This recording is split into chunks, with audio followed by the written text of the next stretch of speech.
আসসালামু আলাইকুম ভিউয়ার্স। আগামী 12 ফেব্রুয়ারি জাতীয় সংসদ নির্বাচন।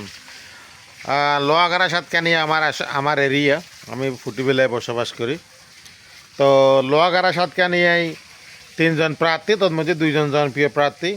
একজন সাবেক সংসদ সদস্য প্রবীণ জননেতা আলহাজ শাহজাহান চৌধুরী, আরেকজন প্রতিশ্রুতিশীল নেতা বিএনপি প্রার্থী জনাব নাজমুল মুস্তফা আমিন ভাই।